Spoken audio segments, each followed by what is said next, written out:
Muy buenos días, muy buenas tardes o quizás muy buenas noches, estimado oyente, según sea la hora y el lugar donde se encuentre escuchando este nuevo mensaje. Les habla nuevamente el pastor bautista Nikos Ricoy, director del programa Encuentros y del Ministerio Tinajas, llenando siempre a cada persona que nos escucha con el agua fresca y limpia de la palabra desde aquí en España. Saludamos cordialmente a todos nuestros oyentes desde Canadá hasta el sur de Chile y también a todos aquellos que nos escuchan en otras partes del planeta. Muy bienvenidos a todos y muchas gracias por estar ahí atentos una vez más al nuevo mensaje de hoy de nuestro programa Encuentros.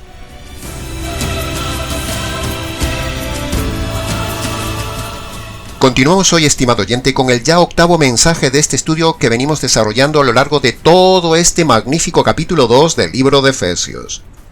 Le invitamos a que siga acompañándonos hasta el final de este viaje fascinante a través de este capítulo 2, donde aprenderá cosas grandes y ocultas que usted no conoce, verdades encontradas en esta joya bíblica del segundo libro teológico más importante de toda la Biblia, después del libro de Romanos.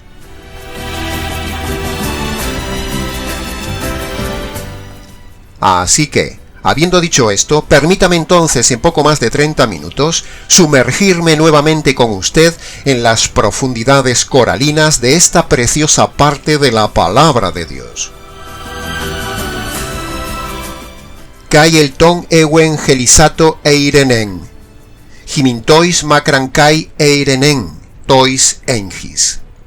Jotidiantou achomen temprosajogen oi anfoteroi.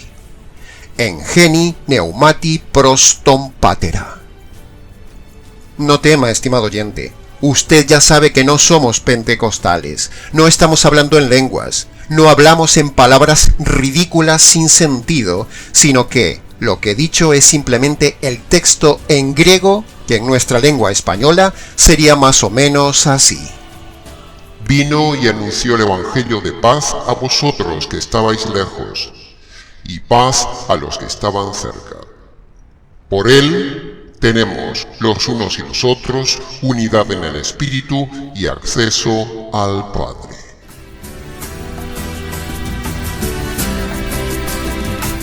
¿Qué honor siente mi alma en el siglo XXI? Poder pronunciar las mismas palabras que Pablo del siglo I. ¿Qué honor es también para mí poder tener las palabras del Espíritu Santo para dárselas a comprender? Semana tras semana sembramos en usted la verdad. No lo hacemos por materialidad ni por notoriedad, sino que con toda intensidad le regalamos porciones del mensaje de la divinidad.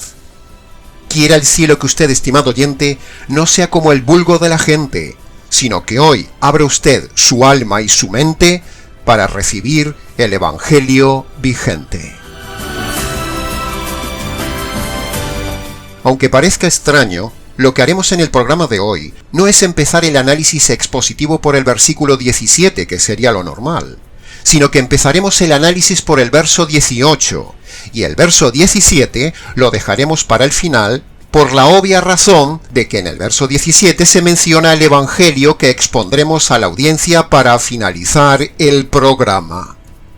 Esa es la razón de invertir el orden de estudio del día de hoy, estimado oyente. Pasemos entonces al análisis y comentario del versículo 18. Porque por él tenemos los unos y los otros unidad en el Espíritu y acceso al Padre.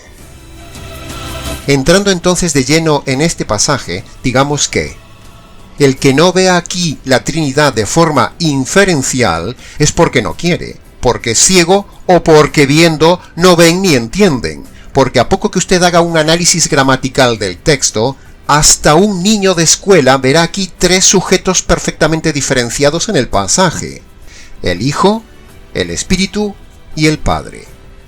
No se necesita ser catedrático de filología ni profesor de gramática para ver a simple vista tres personas y tres funciones en este texto y contexto. Es cierto que el texto no usa la palabra Trinidad, pero sin embargo no se puede negar que se ven aquí las tres personas divinas claramente diferenciadas. Tampoco se dice en el Nuevo Testamento la palabra aborto, pero a ver quién es el valiente que niega que el aborto es matar, aunque no se diga directamente en la Biblia la palabra aborto. De la misma manera, estimado oyente, sucede con el absurdo argumento de que como en la Biblia no se dice directamente la palabra Trinidad, entonces ya por ello no existe la Trinidad. Sin embargo, aunque no se diga de forma directa, se ve clara la Trinidad de forma inferencial, como por ejemplo aquí en el texto del versículo 18, donde vemos la participación de 3 personas divinas y el trabajo de esas 3 personas divinas. Vemos el trabajo del Hijo haciendo por medio del Evangelio de 2 pueblos uno. Se ve el trabajo del Espíritu Santo con la función de mantener la unidad de los convertidos en el mismo sentir. Y por supuesto se ve al Padre, que es el director y cabeza de todo, recibiendo a los convertidos. Así que, la evidencia de la Trinidad es contundente en este versículo, estimado oyente. Pero no solo se ven 3 personas y 3 funciones en este versículo 18. También se ve la Trinidad, por ejemplo, en Efesios capítulo 4, versículo 3 al 6, que le pido que usted lo lea y haga el ejercicio de descubrir usted ahí las 3 personas divinas y sus 3 funciones también. Y no solo aquí vemos este tema de la Trinidad, sino que a lo largo de todo el Nuevo Testamento se ve la Trinidad y la pluralidad de Dios de forma abundante. Así que, a ver quién se atreve a derribar esta evidencia a fortiori de varias personas y varias funciones de la divinidad en este versículo 18.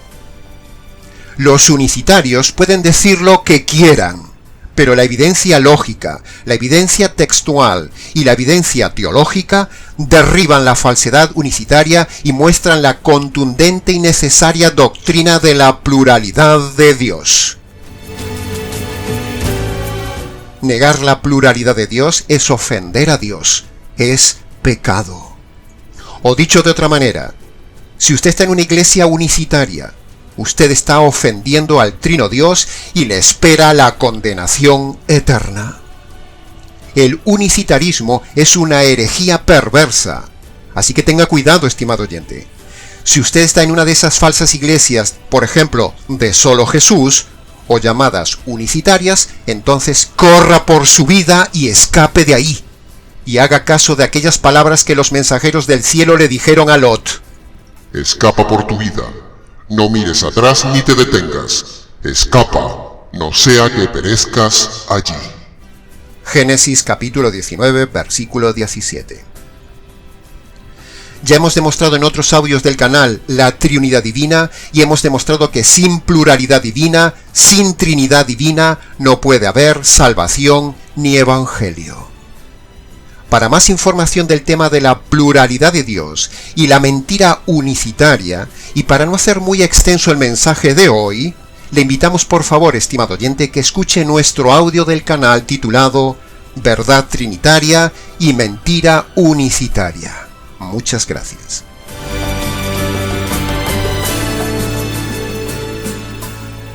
Pasemos entonces ahora al análisis y comentario del versículo 17, que dice: Vino y anunció el Evangelio de paz a vosotros que estabais lejos y paz a los que estaban cerca.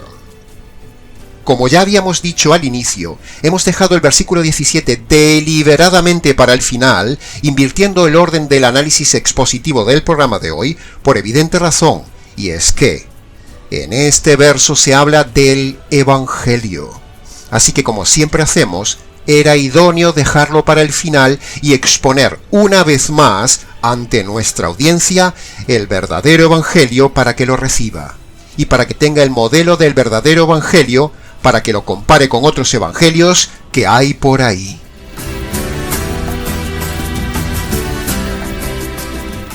En nuestras prédicas, conferencias, charlas, estudios y programas, nunca falta mencionar el Evangelio o exponer el Evangelio, el centro de toda la Biblia.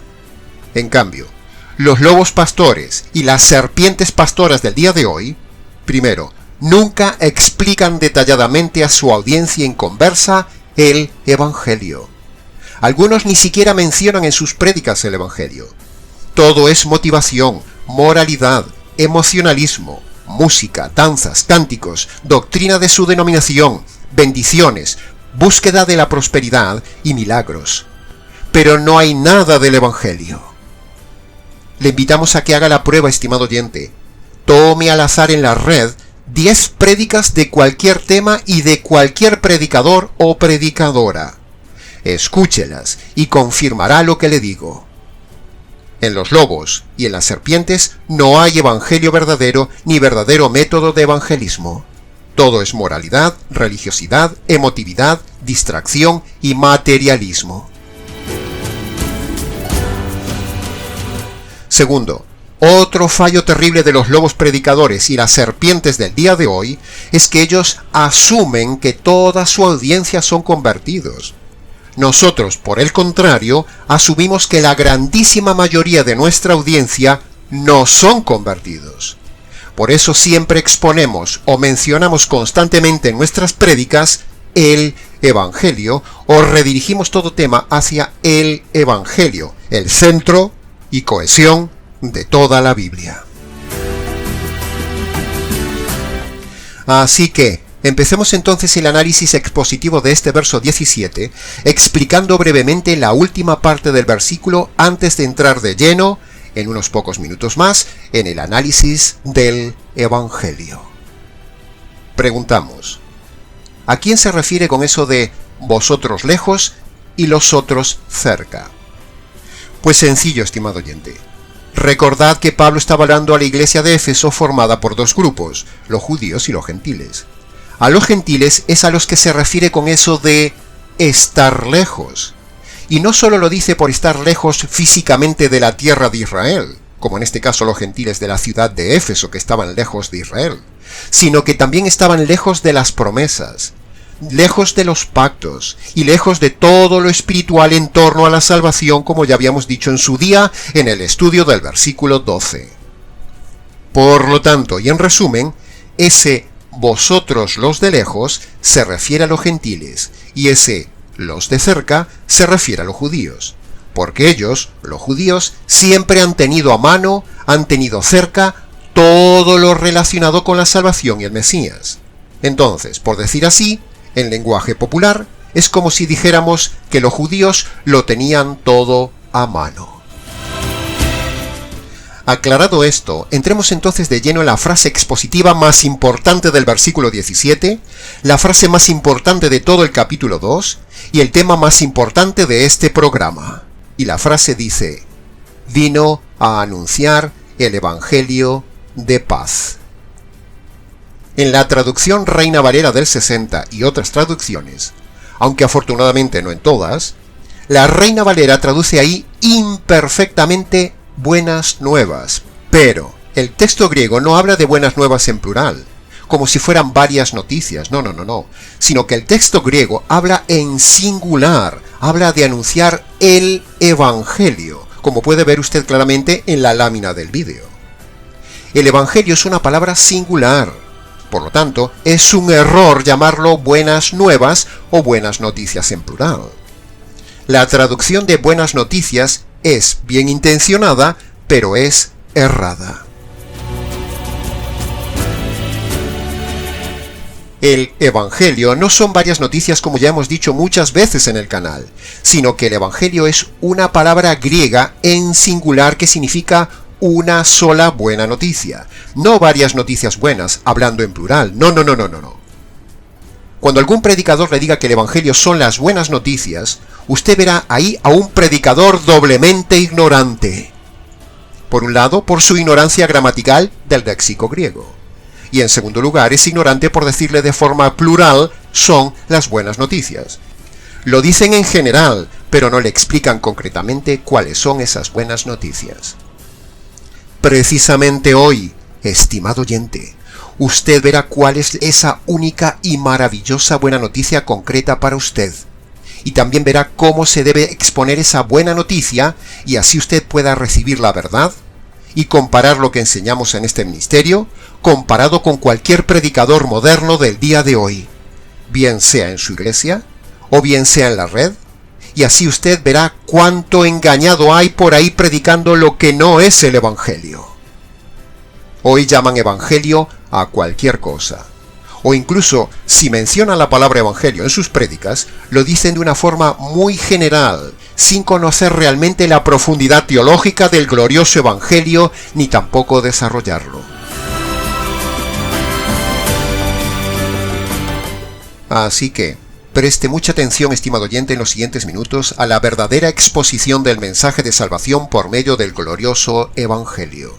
O sea, preste atención a la buena noticia diseñada en el consejo eterno.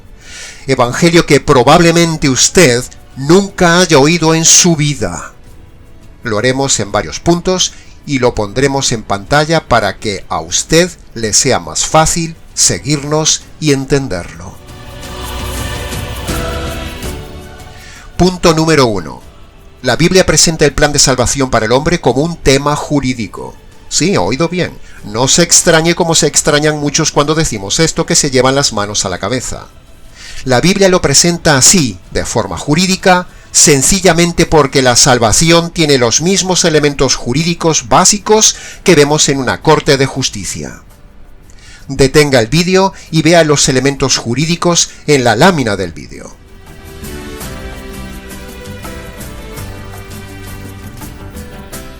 Punto número 2. La Biblia dice, jurídicamente hablando, dos cosas. Primero, que Dios es el juez del universo. Y segundo, que el hombre está condenado por ser un delincuente ante Dios. Porque el hombre ha roto durante toda su vida todas las leyes de la ley de Dios. Ahora, Dios, como juez justo que es, no puede saltarse su justicia sobre los delitos del hombre. Dios tampoco puede perdonar al hombre cuando éste simplemente viene directamente a pedirle perdón. No.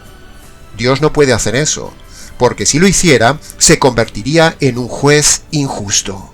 Así que Dios debe aplicar la justicia que merecen esos delitos del hombre.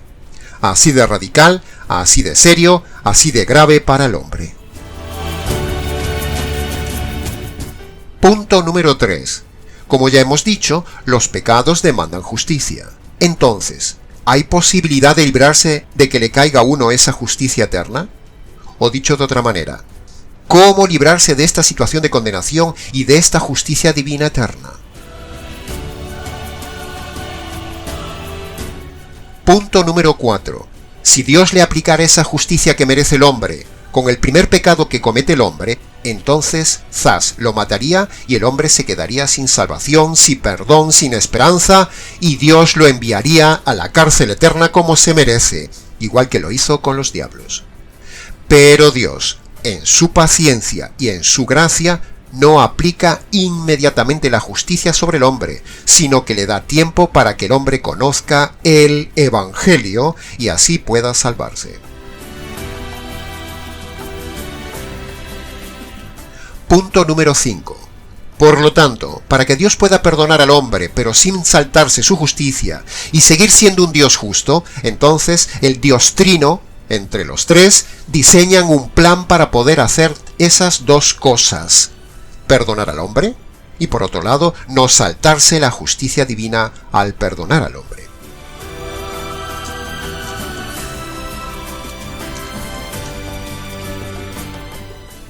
Punto número 6.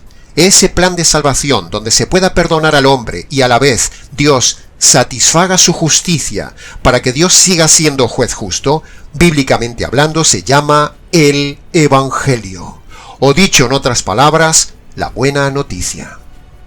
Entonces, pastor, díganos ya de una vez cuál es esa famosa buena noticia.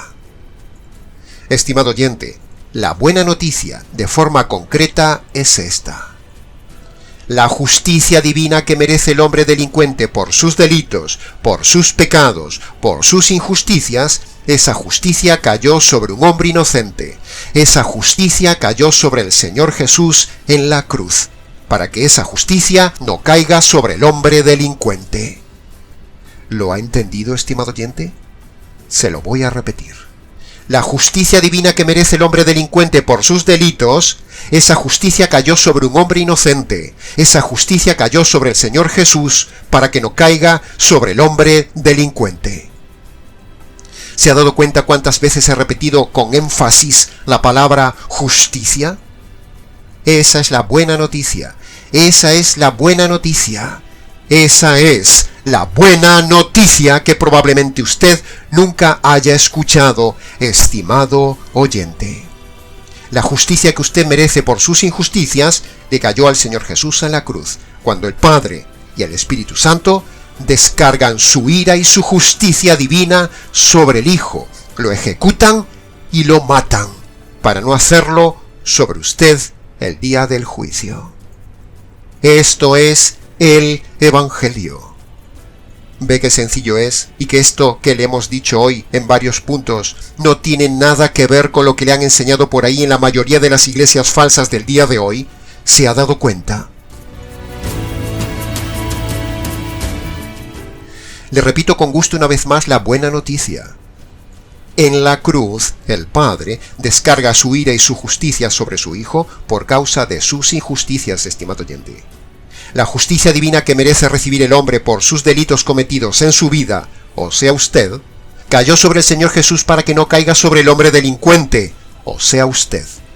Y así usted pueda ser perdonado si obedece dos condiciones. ¿Se ha dado cuenta qué concreta, sencilla y maravillosa es esta noticia? Da gusto repetirla y gritarla 1000 veces a los 4 vientos. Ahora, habiendo dicho todo esto bien detalladito, permítame explicarle 2 anexos más como complemento a todo lo dicho. Preste atención, por favor. Anexo número 1. Por el hecho de que Dios ya haya satisfecho la justicia que merece el hombre, descargándola sobre el Hijo, el Señor Jesús, no por eso ya todos los hombres están automáticamente perdonados de sus pecados. No. El universalismo no es bíblico. Eso de que Jesús murió por los pecados y ya estamos todos perdonados es falso. Anexo número 2. A pesar de que Dios ya haya hecho la salvación para todos los hombres en la cruz, sin embargo, Dios manda a cada hombre individual que, para ser perdonado y salvado, cada hombre debe obedecer 2 condiciones indispensables, como dijo el mismo Señor Jesús en Marcos capítulo 1, versículo 15. Primero, todo hombre debe reconocer ante Dios sus pecados pasados y abandonar sus pecados presentes. Eso es el arrepentimiento, primera condición. Segundo, el hombre debe apropiarse, debe agarrarse, debe recibir por la fe esa justicia que le cayó el Señor Jesús en la cruz. Esto es creer en el Evangelio, o sea, la segunda condición que vemos en Marcos 1:15. Entonces, cuando el hombre reconoce sus pecados y los abandona, primera condición, y se apropia de la justicia caída sobre el Señor Jesús en la cruz, segunda condición, es ahí cuando Dios lo declara perdonado, inocente, salvado y reconciliado con Dios para siempre, y ahora sí el hombre, en esta condición, puede entrar en la gloria de Dios. Amén. Aleluya. Entonces usted dirá, pero pastor, ¿por qué nunca me han enseñado algo tan claro, bíblico, lógico, jurídico y sencillo como esto que he escuchado hoy? Bueno, pues ya deberías saber la respuesta, estimado oyente. Sencillamente porque un perdido, un lobo, una serpiente, una falsa iglesia nunca le predicarán la verdad. Así que, si no le han dicho este verdadero evangelio, ¿qué hace dentro de esa iglesia? No pierda el tiempo, no pierda su alma y salga de esa iglesia hoy mismo. Salve su vida convirtiéndose por medio del Evangelio. Por eso, estimado oyente, antes de terminar el mensaje, le invitamos a que hoy mismo busque un lugar tranquilo o vaya a su habitación. Cierre la puerta. Póngase de rodillas delante del Dios que ha ofendido toda la vida. Descálcese en señal de reverencia. Y ahí, en sus palabras, obedezca las 2 condiciones que dice Jesús en Marcos capítulo 1, versículo 15. Primera condición. Reconozca sus pecados en sus palabras, reconozca sus pecados pasados y abandone sus pecados presentes. Esa es la primera condición, eso es el arrepentimiento. Segundo, en sus palabras, agárrese, aprópiese, haga suya échese encima esa justicia que le cayó al Señor Jesús en la cruz. Y antes de levantarse de esas rodillas, dele gracias al Señor por haber conocido el verdadero evangelio y el verdadero método de conversión. Y luego, si quiere, venga y cuéntenoslo. Esta es la correcta forma de exponer el evangelio y este es el método correcto de invitar a la gente a recibir la salvación. Todo lo que no se ha dicho así, como lo hemos dicho nosotros hace un momento, es un falso evangelio, una falsa invitación y un falso método evangelístico, o sea, un fraude de los predicadores del día de hoy, que conste en acta.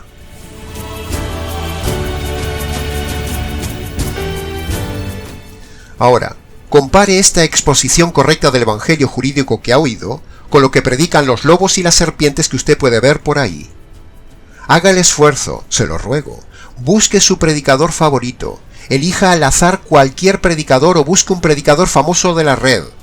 Analice el evangelio que predica incluso el pastor de su iglesia. Y si todos esos no predican el evangelio tal como lo ha oído hoy, entonces confróntelos, porque son engañadores y márchese de ese lugar. Porque son ciegos, guía de ciegos, y ambos, lobo y cabra, irán al abismo eterno, o dicho en otras palabras, al horror eterno. Como adelanto ese ejercicio de búsqueda que le hemos pedido que haga, mire lo que nosotros mismos hemos encontrado al azar en internet simplemente con un ejemplo entre miles. Escuche un momento este audio de un lobo manipulador usando el invento falso de la oración de fe. Escuche. Nos resta por hacer una sola cosa. Quiero que haga esto y dígale al Señor, entre en mi corazón en este día. ¿Desea hacerlo usted? Entonces voy a componer una sencilla oración de fe.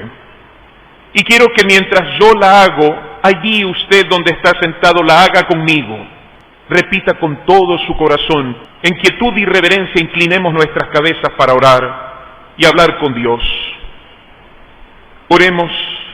Amado Dios, yo también reconozco que soy pecador y te suplico, entra en mi corazón, Señor Jesús.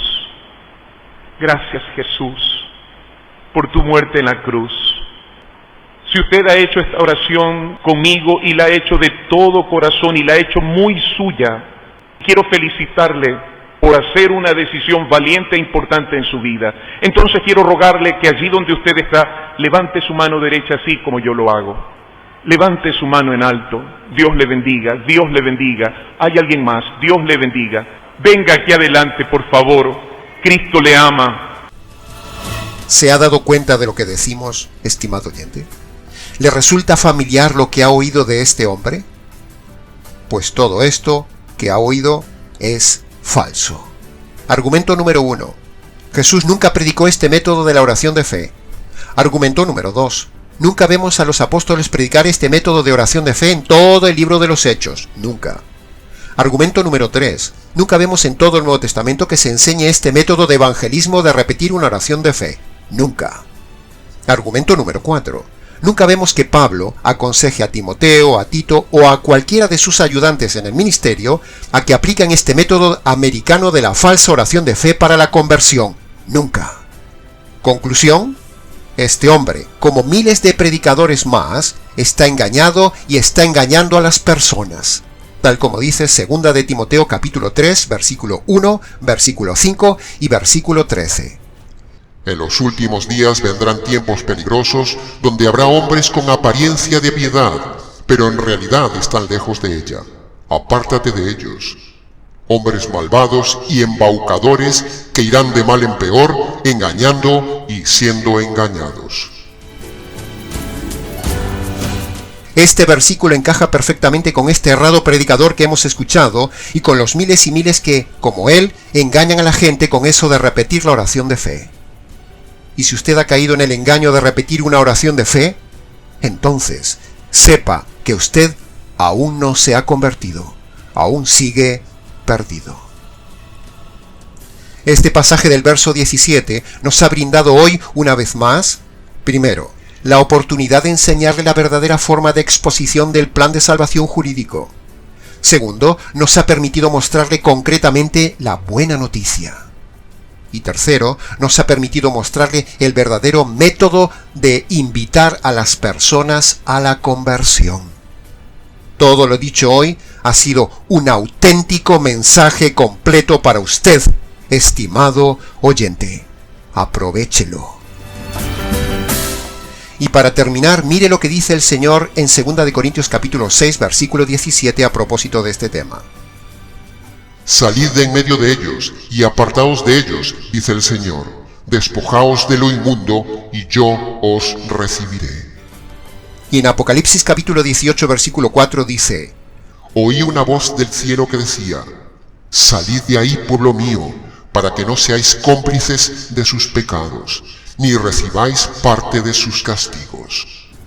Ahí lo tiene, estimado oyente. El Señor invita a salir de las congregaciones falsas. Terminamos este mensaje diciendo lo que dijo Pablo al final de este mismo libro de Efesios. Tomamos sus palabras de Efesios capítulo 6, versículo 19, que dicen: Al abrir mi boca, quiero dar a conocer con denuedo el Evangelio de Cristo. Así lo hemos hecho todos estos años, estimado oyente. Lo hemos hecho hoy y lo haremos siempre.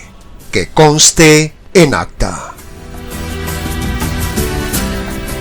Y hasta aquí, estimado oyente, con el nuevo mensaje radical del día de hoy. Mucho más se podría haber dicho del tema, pero con lo dicho es suficiente. Para preguntas, comentarios y mayor amplitud del tema, repase el vídeo o escríbanos. nicos@gmx.es. Les ha compartido la verdad, solo la verdad y nada más que la verdad del tema, este expositor bíblico radical, Nikos Ricoy del Ministerio Tinajas, desde aquí en España.